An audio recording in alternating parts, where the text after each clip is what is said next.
Hey, Dr. Karp here, and welcome to 5-Minute Fridays, a new project where every Friday at 10 a.m. Eastern Standard Time, you'll be given a new 5-minute short, quick video on a health topic. And today, let's just jump right into it. We're talking about vitamin D, vitamin K, and magnesium, and how you can't look at just vitamin D. You can't just look at vitamin K and magnesium. You have to look at them together because there is an amazing symphony that's going on in the human body. And to get a better appreciation of this, gives you almost motivation to really to understand things a little bit better, as well as to take care of yourself. Now, vitamin D, we're associated, obviously, most of us know, with calcium metabolism, but in today's climate, we're also aware of its effects with the immune system. And deficiency is associated with a whole host of problems like high blood pressure, type 2 diabetes, left ventricular hypertrophy, congestive heart failure, and all-cause mortality.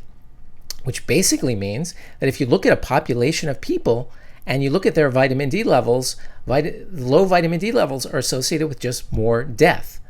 But if you look at vitamin D supplementation alone, just by itself, it didn't reduce cardiovascular disease. And by the time you get through the talk today, maybe you'll have a better understanding, or at least I hope so, of the connection between these so that you can't look at things in such an isolated way. The roles for vitamin K are associated with liver blood clotting factors that are created in the liver, as well as bone and cardiovascular health. And deficiency is associated with high cardiovascular disease, especially in higher risk populations. But the same thing, vitamin K supplementation showed inconsistent results in improving overall health. So what's going on here? Well, part of the reason I think has to do with what you're going to read a lot more about in the future, which is called matrix GLA protein.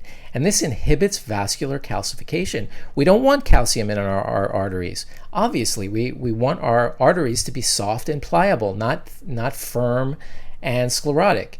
And what happens here is when you have vitamin K, this protein gets activated. And there's a connection, which you'll see in just a moment, between this and vitamin D.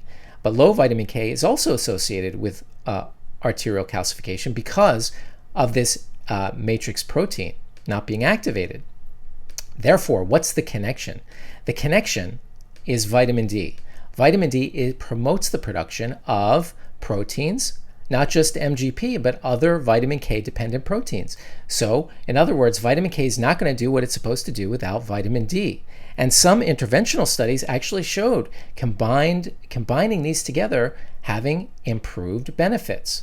But they haven't done dozens and dozens of studies. But you're starting to see just the common sense that ultimately these things are connected, and looking at them by themselves actually doesn't make a whole lot of sense. But science progresses through one study at a time, and therefore I don't blame people for doing these studies. They have to be done. But now we need to combine them and see what kind of results we get.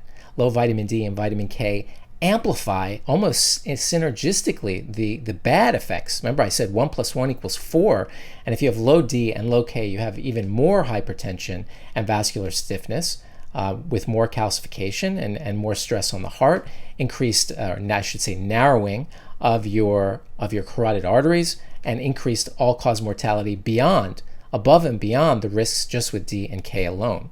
Now, what about magnesium? So we think we have a clear understanding of vitamin D and vitamin K, but magnesium has a critical role with vitamin D because it's involved in D becoming active. You get it from the sun, or from a supplement. It needs vitamin D to become active, and you need vitamin D binding protein that allows it to circulate around the body needs magnesium. And studies, especially in patients with rickets, show that just by giving magnesium supplementation, you get higher levels, you get better levels of vitamin D, which of course makes a whole lot of sense, doesn't it? The problem is, of course, that natural foods these days are much lower in magnesium. So in addition to thinking about our D level, getting adequate levels of vitamin K from foods and potentially from supplements, this is what we want to talk about. And 2/3 of the population now in the United States has inadequate intake. 2/3 of the population, and more, something like 85% in people who are 70 and up. So this is the issue. So now we understand the connection between D, K, and magnesium, and how we can't look at these things alone. Hope you got some benefit from that. If you found any value in this at all, please click the like button and subscribe, and I'll see you next time.